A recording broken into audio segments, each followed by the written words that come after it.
The Chinese army has been going through quite a revolution. This is the army that in 1950 fought the Allies, the UN command, to a standstill through human wave tactics. Okay, they are not that army anymore. I'm John Blacksand. I'm Professor of International Security and Intelligence Studies. I'm a military historian by training. I'm also a former intelligence analyst, having worked in a number of capacities inside the military.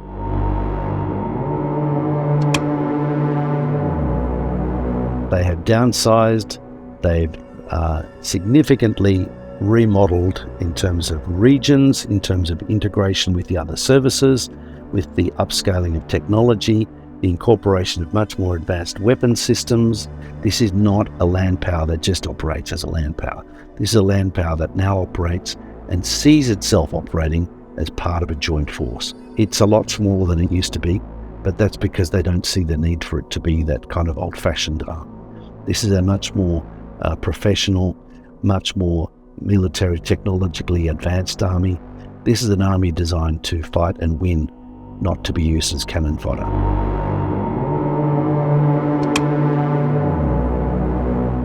The creation and expansion of the fleet of J-20s, the stealth aircraft that are arguably, pundits would argue, are more capable than the F-35 and possibly even of the F-22. That's a scary thought, and they are being produced in quantity. It is as stealthy. It is definitely stealthy.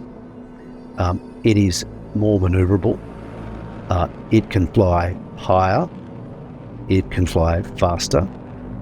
It can fly longer. Now, they're kind of usual traits that you associate with the US Air Force capabilities. But the United States, and it's pushed its allies down this path as well, has put a lot of its eggs in the F-35 basket. As soon as you plug it into a refueler, it's not stealthy anymore, which is only about 450 nautical miles off the coast. I think the exact number is escaping me at the moment, but it's not far. You don't get very far without having to turn back or refuel mid-air. And as soon as you do that, you're not stealthy. A lot of the old F-18, the Super Hornet, which we've got now, twin engine. You lose an engine, you're still good. You can keep going. And you've got considerable range as well. F-35, not so. And the aerodynamics of the F-35, as we know, it looks more brickish than the F-18 does. And that's the aerodynamics you can't get away from. You can't hide from that. They've had teething issues, but the J-20 isn't the only other model. They've got several models that are quite capable and up to, if not better than, F-16, F-35.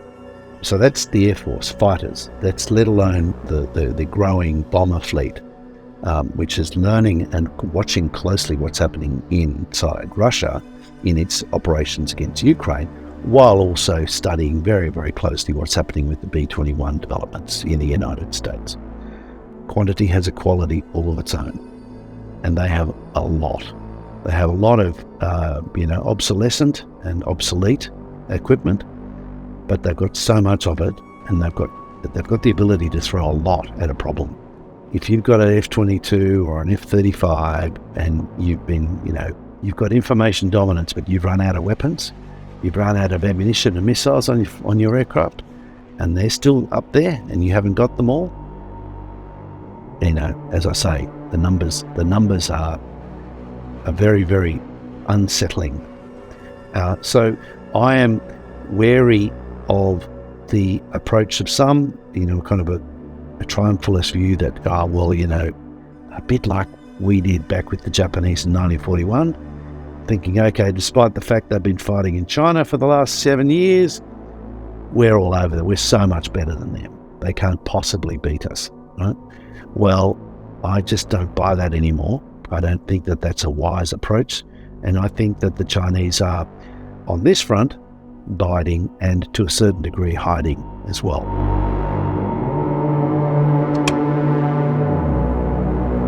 I think they are already close to being the world's most powerful navy. And the big difference at the moment is they don't have as many carriers as the US Navy does. But they seem to have the capability to, in short order, manufacture more. We've got a navy that's gone from being a brown water navy, a coastal focused navy, to a navy that's designed to be able to assert itself beyond Taiwan, out beyond the first island chain, if you like, going from Japan, Taiwan, Philippines. The Coast Guard is very interesting. The Coast Guard is, in layman's terms, it's a pretty darn robust navy. It's bigger than most countries' navies, and its weapon suite on the ships of the Coast Guard are more robust, more powerful, more lethal, more longer ranged than most navies around the region as well. Then, of course, the maritime militia. Then you're talking about vessels that are more comparable to the navies of Southeast Asia, corvettes, smaller ships, not painted grey, of course, but nonetheless still pretty robust. So the approach is layered, it's expansive, and it's accelerating. So they're producing submarines, they're producing ships at a rate of replacing the French Navy, and I think the figure is 1 or 3 years. It's a very short period of time. The rate of production is extraordinary. China's actually been practicing operating far away from its shores.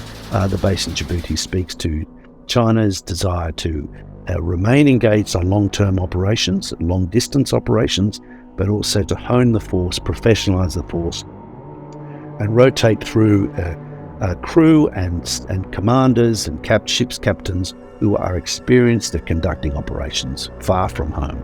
In the meantime, the US Navy is one that is trying to keep up, but having dramatically reduced since the Reagan years at the end of the Cold War.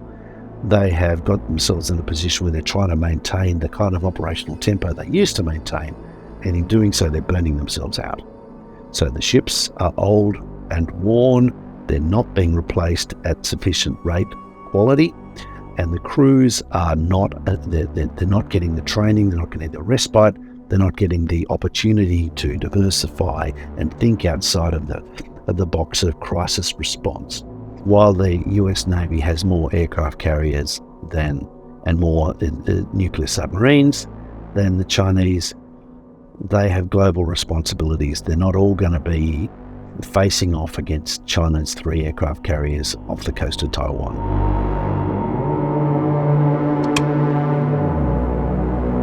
China has been very much in a second or third tier of nuclear powers for generations now.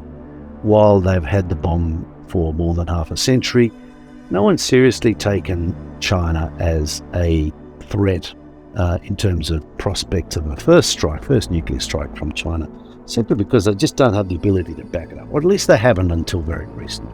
China has invested enormously in this speak, very much doing the hiding and biding on nuclear weapons technology. So they've developed their nuclear submarines, they've developed their ballistic missile capability, a roving one and a buried one, coupled that with the development of hypersonics and, of course, drones and long-range bombers, giving China the kind of spectrum of options for assured second strike capability, the ability to survive the first strike and then be able to retaliate. That's the essence of it. So putting China very much in the mutually assured destruction club, the MAD club, if you like. Why you'd want to do that? Well, you've got to ask yourself, what on earth are they thinking? Well, they're thinking they're wealthy enough, they need the prestige, and they need to be able to tell the United States to back off and let them have Taiwan.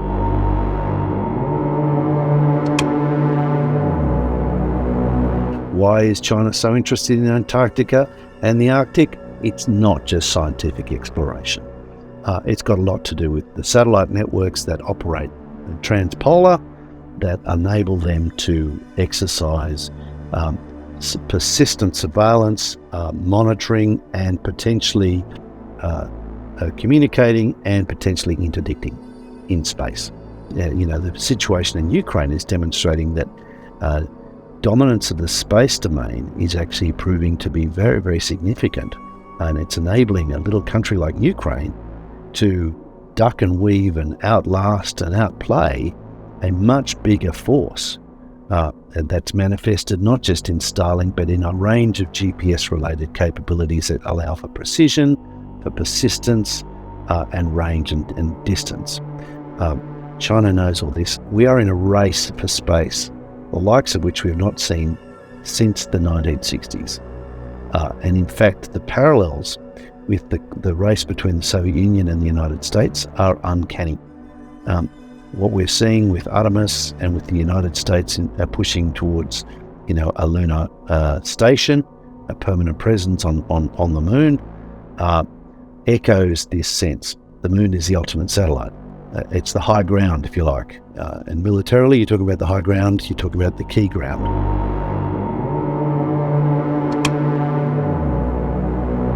It's very hard to get clear figures on what China is spending. It's very opaque, and the published figures are, most pundits would acknowledge, not reliable. There's no question that they're number two.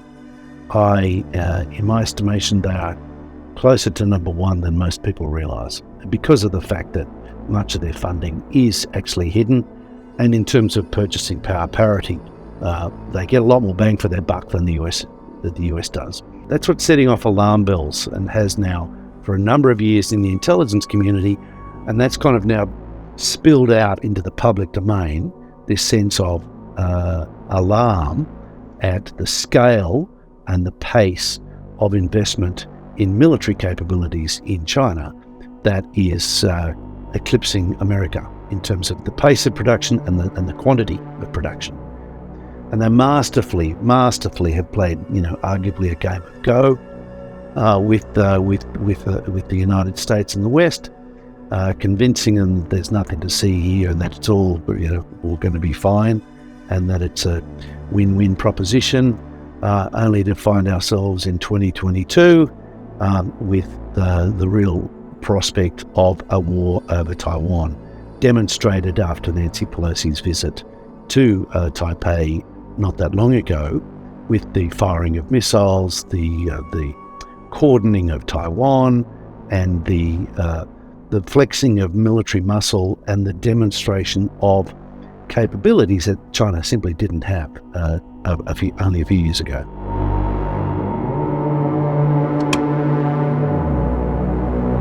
When we think about the expansion of the British Empire, happened over 250 odd years. When Sir Francis Drake was roving around the ocean blue, there was no conquer the world manifesto. It happened in part because of the Industrial Revolution and the search for markets and the search for raw materials. And then when you need to get the raw materials, you then need to secure your investment.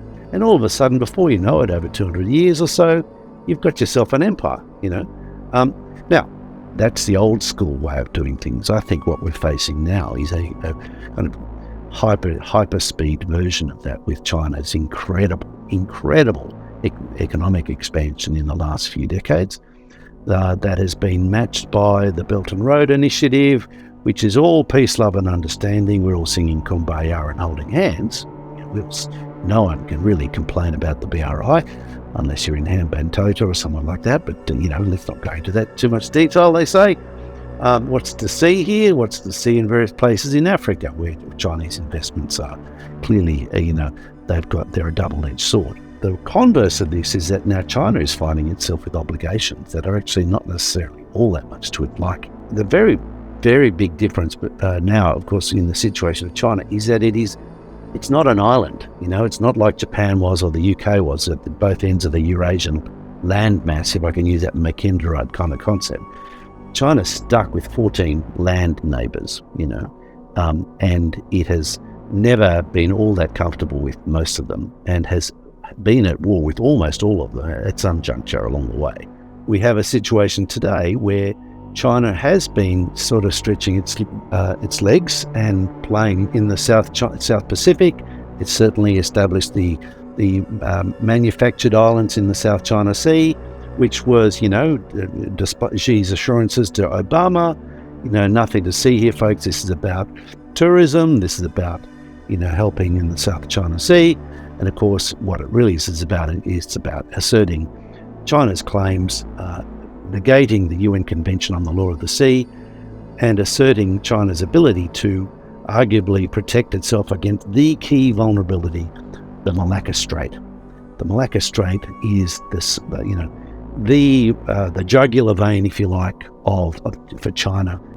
The Malacca Straits presents a remarkable point of vulnerability for this great power that has never been comfortable with that territory being dominated by the US 7th Fleet and by neighbours that are more sympathetic to the United States than to China.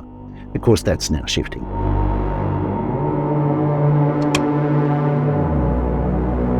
China really only has one ally, and that's North Korea. Everyone else is a fair weather friend. It's got relationships with the Shanghai Cooperation Organization. It's got relationships with Pakistan, with Russia. It's got relationships with Cambodia. These are essentially transactional relationships.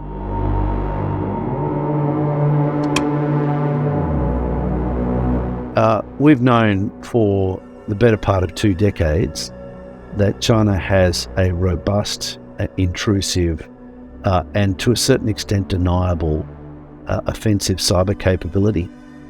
And that has been growing in strength, in proficiency, in complexity, and in scale in recent times. What we're talking about is your phone, your laptop, your satellite communication system, and it's now, of course, we've gone from being web-enabled to web-dependent, and in turn, web-vulnerable. I saw a great snapshot. It showed a Tandy store advertisement from 1970 of about 40 gadgets, that could fill a room, and they're now all just on your phone. They're all there. That has super-enabled espionage. You now don't necessarily need to be plugging a microphone into somebody's wall to know what they're saying. You can just hack into their phone.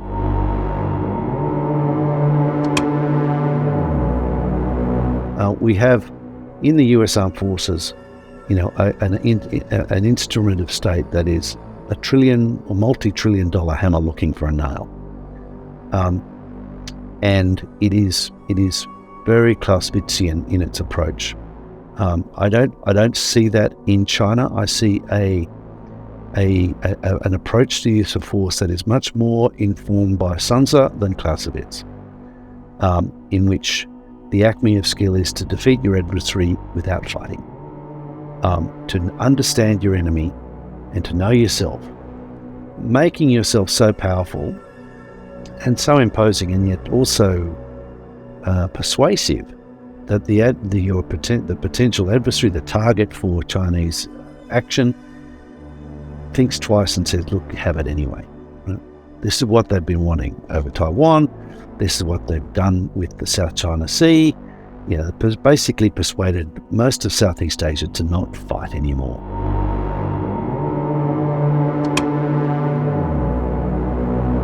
Ukraine has, changed the dynamics to a certain extent, because it seemed back in February 2022, when the agreement between Xi and Putin was shaken on at the Winter Olympics, the wonderful friendship that they espoused, that it was going to be a lay down misère, that Putin would have his puppet appointed in Kiev within a matter of days.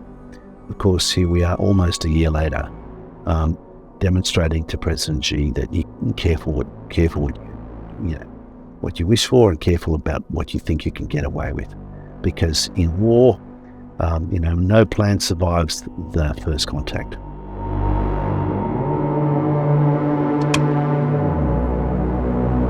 China's geography is one of its greatest vulnerabilities.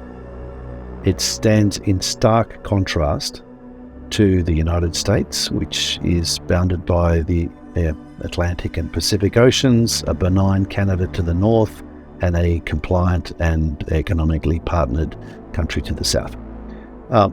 it doesn't feel threatened. And it is from that base that it has felt comfortable with projecting force and power globally for, nearly 80 years. That's the United States. China, it's almost polar opposites. There is no Mississippi Delta. There is no Great Lakes. There is no a rich, resourceful heart in the middle. There is desert and there's, Himalayan highlands. China, it's got 14 neighbours. It's been at war with almost all of them at some point. It doesn't really trust Russia. It's kind of probably happy that they've had their nose bled over Ukraine, because that means militarily Russia is not a threat to China, and therefore is probably more beholden to China than ever before. China is very dependent on resources, particularly energy resources from the Middle East, and other minerals and raw materials and agricultural products that transit through the South China Sea and notably the Malacca Strait. It knows very well that it is a particularly vulnerable point of interdiction. And it is for this reason that it has sought to establish the Belt and Road Initiative to go across the Eurasian landmass, to go through the Chaopu port in Burma, in Myanmar, to circumvent the reliance on the Malacca Strait, and also to rely on port facilities in Pakistan. These are all mechanisms of a country that is insecure. It knows that its vulnerabilities are profound and enduring. You can't change the geography.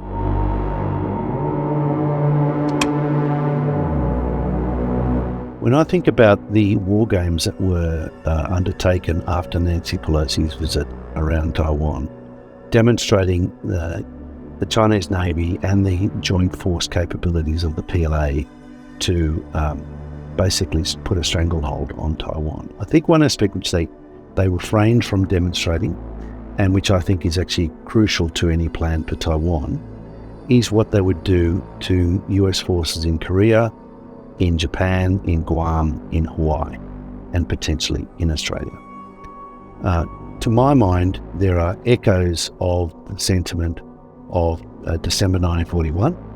If they plan to launch, they would have to rule out the prospect of a counter-strike, and that means they would need to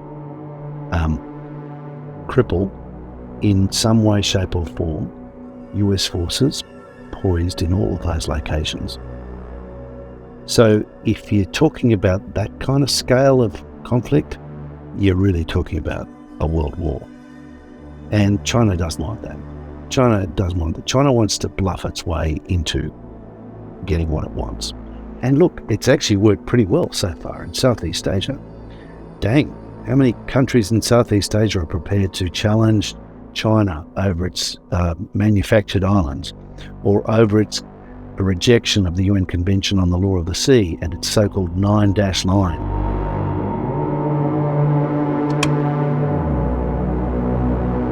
What we've seen, obviously, in the last little while, in the last year or so, is a surprising, at the very least, a blip, if not a inflection point for the Chinese economy. That has, pundits attribute part of this to Xi for his kind of command economy approach to entrepreneurial spirit and economic dynamism, and partly to his response to COVID and the suppression of economic dynamism. I'm not an economist. I only read what economists tell me, but the indicators would suggest that this is the future isn't set in stone. It's not written yet, and the trajectory of PLAN growth similarly is not yet set in stone either.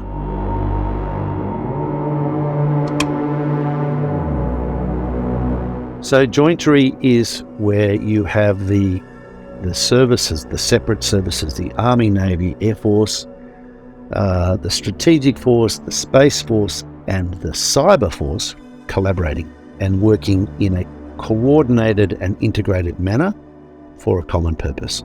For the last 10 years or so especially, they have been placing a lot of emphasis on jointery. Now, we used to talk about jointery. We now feel that we're pretty good at it. We've got that joint force headquarters and permanent joint force headquarters and deployable joint force headquarters. And, we say we're really good at joint. Okay, well, I think the Chinese have been getting pretty darn good at it too. Now, pundits will say, rightly, yes, but the People's Liberation Army hasn't really been tested since they got their nose bloodied against the Vietnamese in 1979. True, to a point, but they've been maintaining an operational tempo of deployed forces far away that enabled them to launch the blockade operations against Taiwan, persistent over several weeks after the Pelosi visit, that they could turn on like that. Now, that is, in my mind, the demonstration of significant prowess.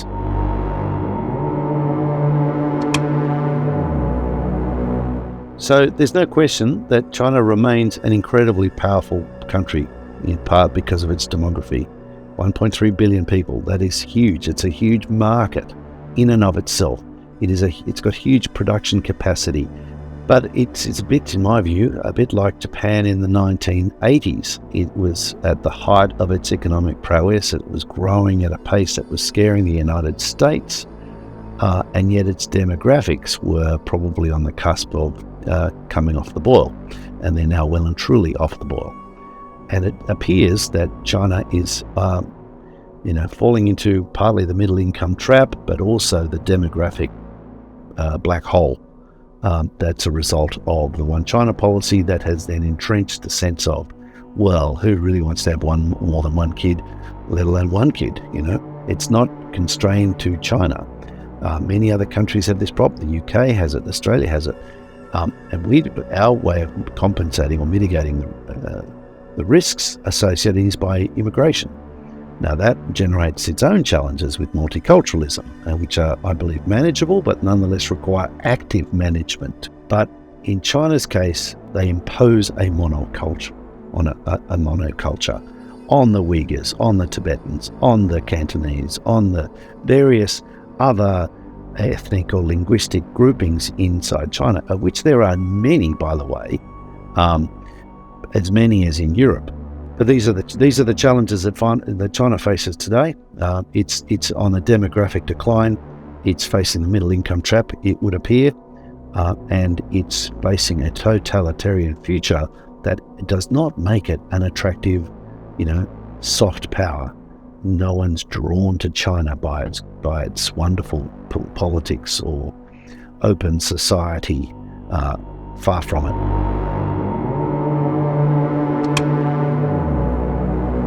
This is the great irony of China. It is one of the biggest investors in renewable energy, in solar, in hydro, in wind technologies, and yet it is one of the biggest consumers of gas and coal.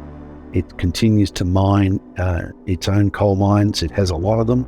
It continues to import coal from countries like Australia in unprecedented quantities. It's a great irony, isn't it? It's this country that is so advanced and so cutting edge in terms of the ambitions for renewable energy and renewable technologies, and yet at the same time it's the world's largest emitter of carbon. Part of the reason why they want to get away from this reliance on coal and gas and oil is that it would reduce their vulnerability to external strategic pressures. It reduces the Malacca dilemma, if you like.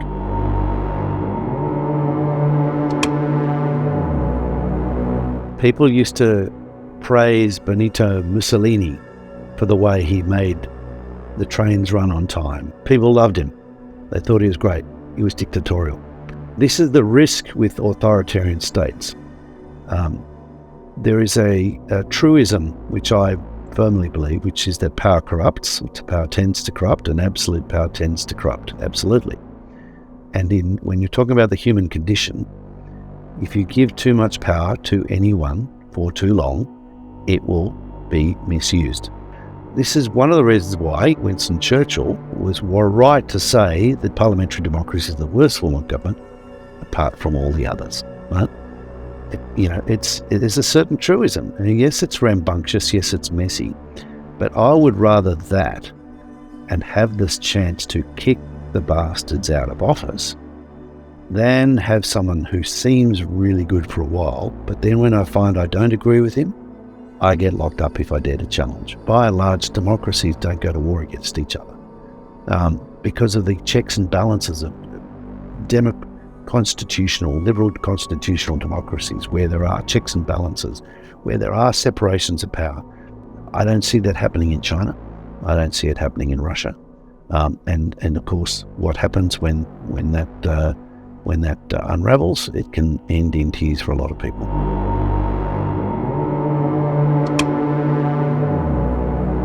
So to my mind, there's no question that China is number 2 at the moment and likely to stay number 2 for quite some time.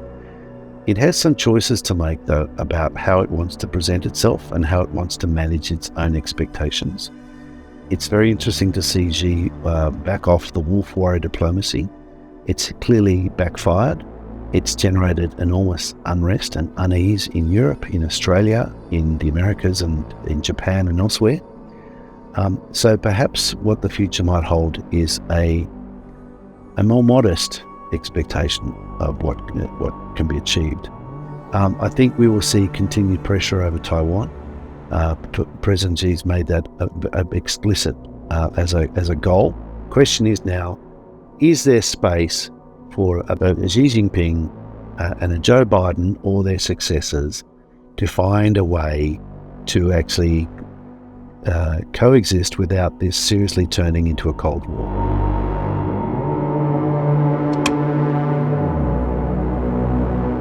It's with the copy editors now.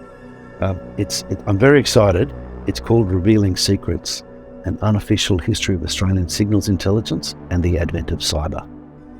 It places Australian signals intelligence in a broader historical and global context.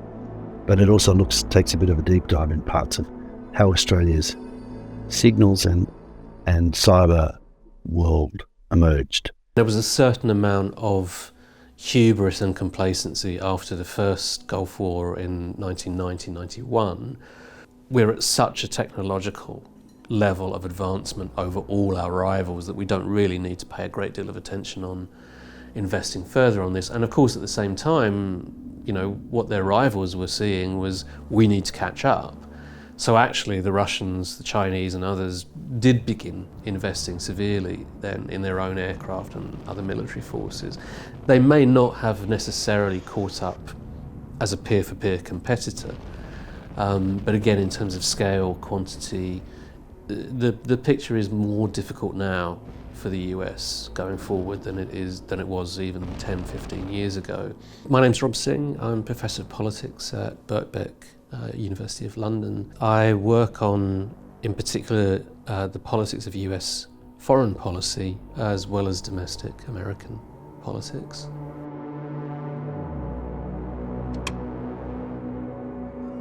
Yeah, I mean, the US Air Force is a tricky one because it is probably the most powerful in the world. The slightly complicating factor there is that a lot of the fleet is aging.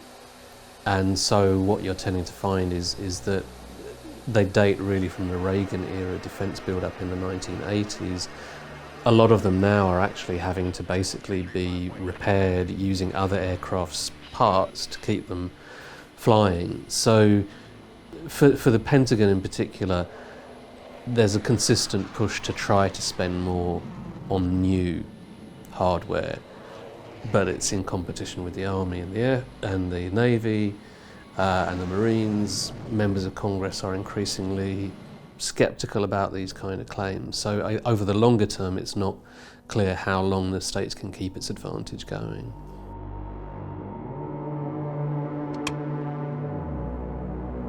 The US is second to Russia in terms of the number of nuclear warheads that it has, but far and away ahead of all the other nuclear powers in the world. It also has a triad which is formidable. So nuclear submarines, land-based missiles and air-based missiles, which means that the deterrent is reliable. There's no danger that, let's say, a first strike by Russia on the land-based missiles will take out the entire arsenal.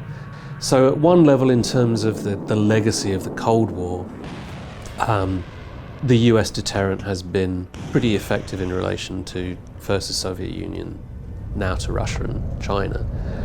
But it's also been effective in a sense that's more difficult for many people to gauge, or less visible for many people, which is it's maintained as best it can a broader non-proliferation. Because the United States will say to Japan, for instance, you are under our nuclear umbrella, so that if you were attacked by North Korea or China, we will defend you, we will respond. That has basically disincentivized the Japanese from themselves becoming an independent nuclear state. John F. Kennedy, for example, towards the end of his presidency in 1963, predicted that by 1970 there would probably be 25 or maybe 40 nuclear powers in the world. Well, fortunately, there are only 9 currently.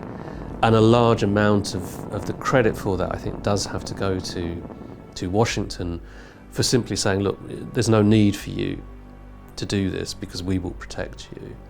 The way in which America's power on the nuclear dimension is viewed is often seen as something of a caricature. Oh, it's got nuclear weapons, and that's a threat to the rest of the world. Well, arguably it's been crucial to deterrence, to non-proliferation, and if it was not there, or if it broke down, we would be in a far more unstable order.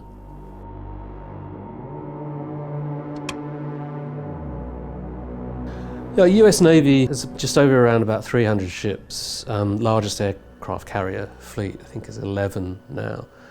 And that means that it's basically able to project power around the world in ways that no other state can do. There's no other state that's comparable there. Although China has more ships now by a margin, about 500, 600 even.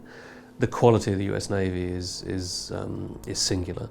And it means that it's been able to keep free trade routes for goods open, mean that other states have been able to free ride on that guarantee of those sea trade routes being open. And it's essentially been an asset for the US to be able to be nimble in terms of its international responses. So if there is a particular threat that arises, let's say around North Korea, the US can actually dispatch an aircraft carrier group there to try and ratchet down the threat in ways that no other state can manage. When you look to China, Russia, India, they've tried to sort of copycat each other in terms of the development of their naval forces. They just don't have the originality in terms of technology and production facilities and so forth that the US has. The US also has the advantage in essence of experience, that it's gone to war on several occasions, and so it's battle ready, it's operational, its actual personnel know what the experience of war is like. And when you're dealing with other states where they tend to be conscripted armed forces rather than volunteer ones, that can make a real difference in terms of an actual operation, I think.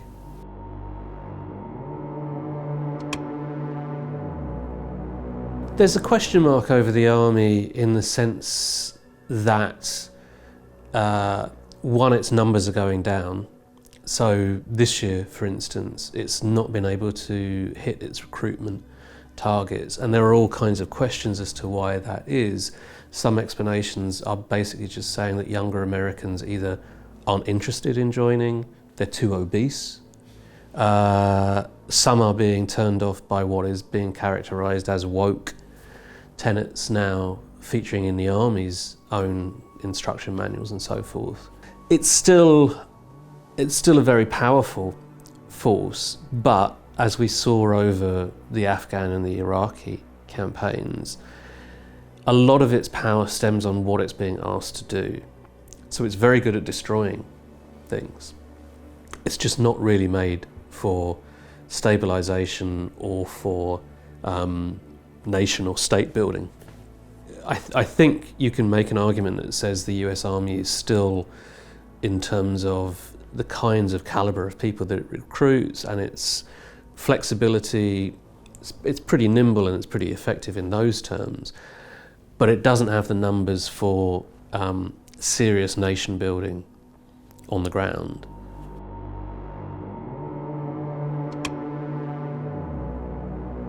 US military spending in the aggregate sounds huge. It's roughly now somewhere in the region of $760 billion a year. And that doesn't include some operations which are not officially accounted for. So in reality, it's probably in the region of $800-900 billion. The common critique of the United States is to look at the annual defense budget and say, look, they're spending so much more than, let's say, than the next 8 largest military spenders combined. And all of that money could be, or a large proportion of that money could be better used domestically in the United States. They're spending that much more than the next great powers combined because they uniquely have global responsibilities. Although the expenditure seems incredibly large, having 10 or 11 aircraft carriers is a way to guarantee freedom of the seas, which is crucial for international trade, for example. In proportionate terms, it's not really that much. It's about now just over 3% of GDP in the United States. So because the overall economy is so large, actually defence spending proportionately is not that much. About half of that expenditure is going on things like veterans benefits, very generous provision for healthcare for the armed forces. So things that actually are not directly contributing to platforms or advantages for the American military when it comes to actual combat there.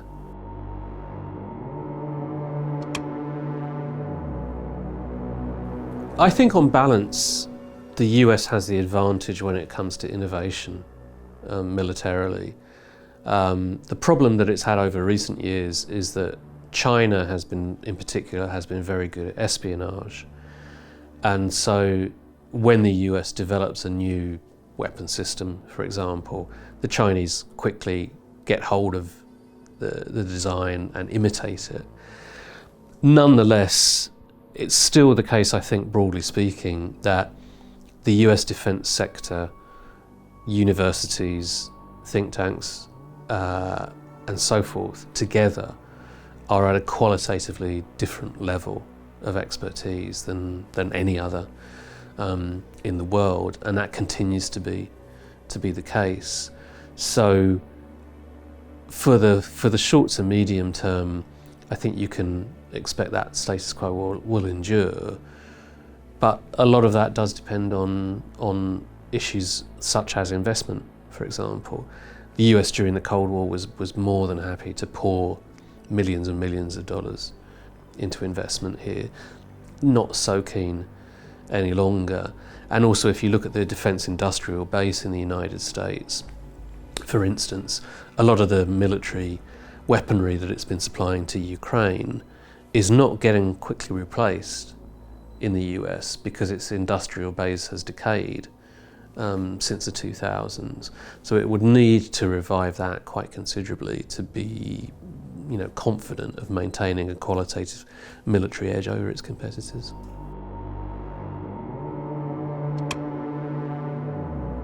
The rough estimate of the number of US bases around the world now is about 800. Now you put the UK, France and Russia together in terms of bases that they've got outside of their own homelands, it adds up to about 30. It enables them to project power, but it also ties other states into what the US sees as being in its own interest, but in others' interest too.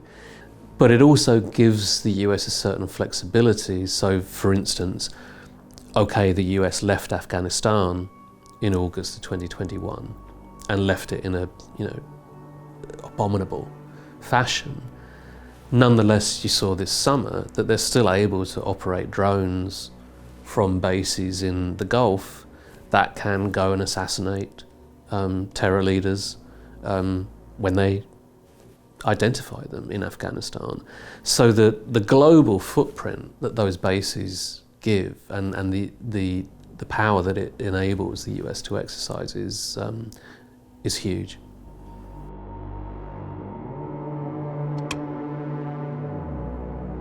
If you didn't know about any state in the world and you were simply asked in advance, well, which one would you choose to be the safest in, you choose America.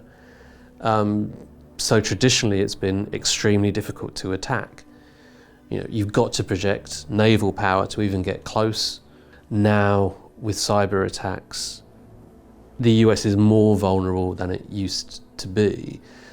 But again, it's still, incomparably stronger than so almost all other states in the world that are surrounded by neighbours with whom they have either gone to war previously or had hostile relations of some sort. Even if you take large states like China and Russia, India, they've all gone to war with their neighbours and they still have major tensions with neighbouring states.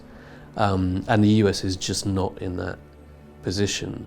So it's given it an advantage in the sense of deterrence that you haven't really needed to think too seriously about being attacked. But also then the knock-on effect of that is it becomes easier to project power if you think, well, we don't need to invest in a very large army to protect us at home when we're essentially okay, we're secure. We can devote those resources to actually naval resources and projecting power around the world. So it's a fundamental advantage that endures.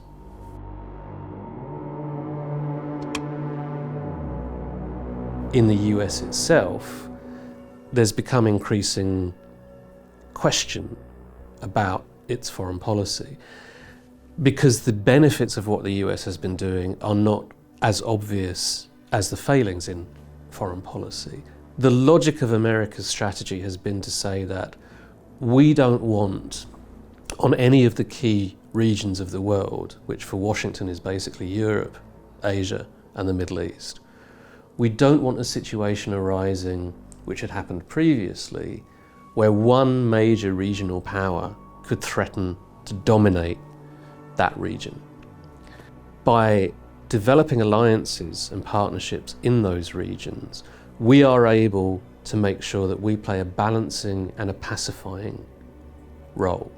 If the United States had not been present or was not present now in these regions, the chances of military conflict breaking out would be much greater than they've otherwise been.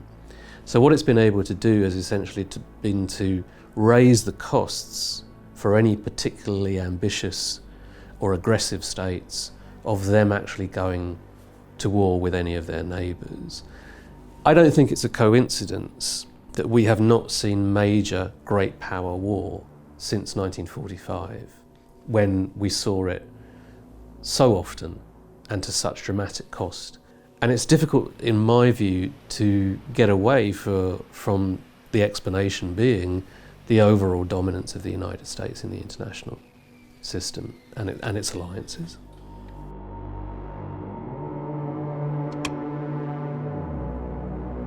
There's certainly no question that the gap has reduced hugely since the end of the Cold War. But at the moment, the gap is narrowing literally month by month, year by year. And that's probably likely to continue in the sense that China has made so many advances on some of the cutting edge technologies. It's become the leading trade partner, for example, for most of the nations in Latin America. And that inevitably is having an effect on diplomatic relations as well then. So there is potential for the world order to become, rather than a liberal one, an imperfectly liberal one, to become a much more illiberal one in which authoritarian states, with China in the lead, begin to rewrite the rules of international engagement. How likely that is open, I think, to question, because China has a large number of internal problems that perhaps don't get sufficient attention. So that the more that it has risen and tried to assert itself, even in the Pacific region, the more that other states from South Korea, Philippines, Malaysia, Singapore, and so forth have pushed back and tilted a little bit further in Washington's direction. There's also no inevitability that America will continue, firstly, to want to play the leading role that it's played for several decades. If Donald Trump were to return to the White House in January 2025, or a Trump-like Republican would do so, then essentially all bets are off. And it's possible that the US might then again become much more insular, much less willing to be engaged internationally, certainly not to be leading military interventions abroad. And that in itself will create vacuums in, for example, the Middle East, in Asia, that China would probably be keen on filling.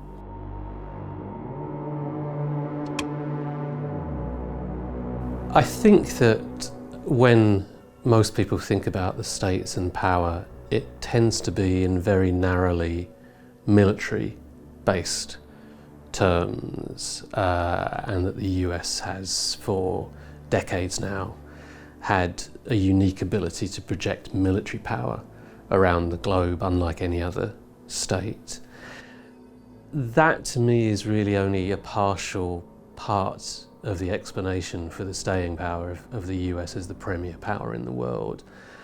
And a lot of the strength of the United States, even after Trump, is its soft power.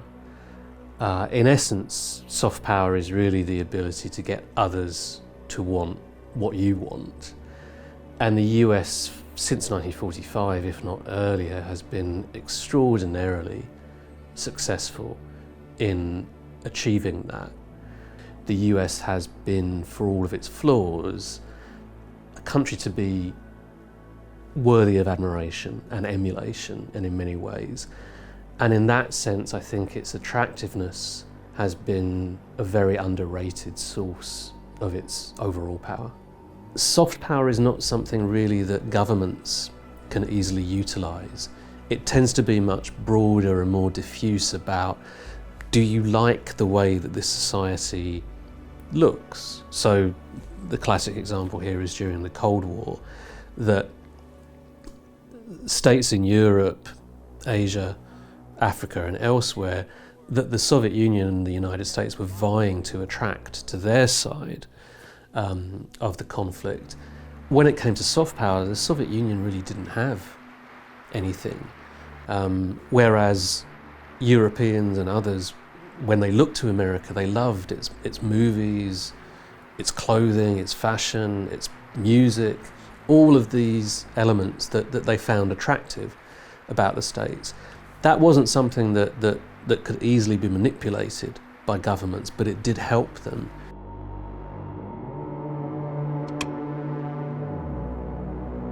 You know, you've seen major inflows legally, and of course large-scale illegal immigration too. That's kept the average American age relatively low, and it's replenished the workforce. So you've got a very large tax-paying base.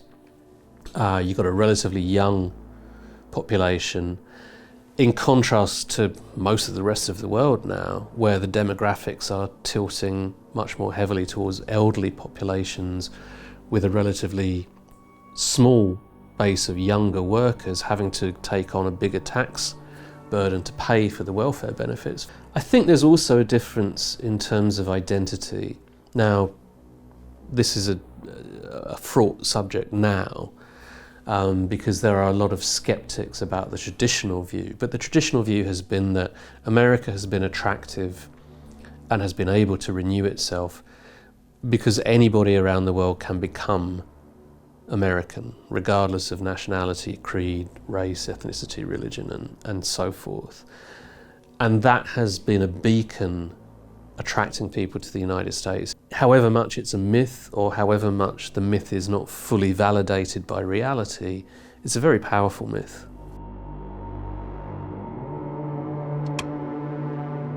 There's no question in my mind that the US economy is still the most important in the world, partly because of having the dollar still as the reserve currency.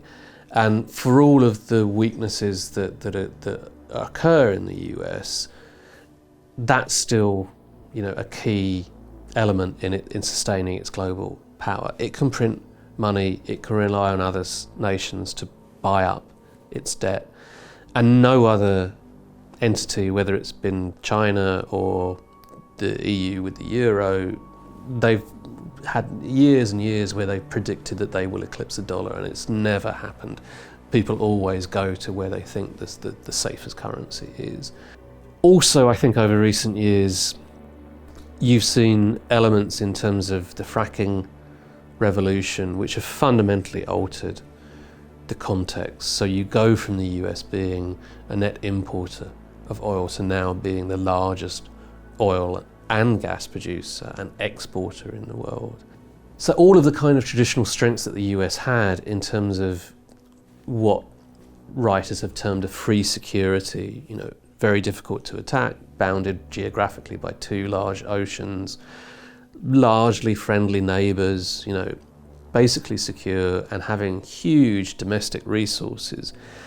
That's even more so, I think, today. It is essentially self-sufficient.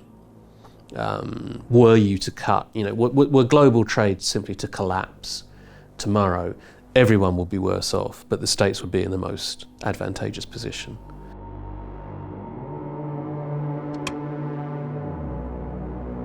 I don't think there's any question, even today, that the United States is the most powerful state in the world by some distance. That's not to say it's number one on every possible metric of power, and there are a lot of scholars who would suggest that on some of those China has now overtaken the US. But if you look to the overall spectrum of power, who's really ahead on the whole dimensions of these metrics that we're talking about of power, then the States is still there. China actually spends a huge amount of its resources on internal repression, on a police state, and on welfare benefits to keep its population quiet in a way that the United States does not. Add on top of that there are very few people who are trying to get in to China, and there are millions, legally and illegally, still trying to get into the United States. And it means that in terms of demographics, the States also has a relatively young population. Really, in terms of the great powers, the only other one that's comparable is India. So they're growing, they're renovating, and in terms of things like, for example, research and development, again, the States has the leading universities, has the leading research institutes, it develops more patents, more Nobel Prizes than anyone else. So I think put all together, you've got easily the strongest nation in the world.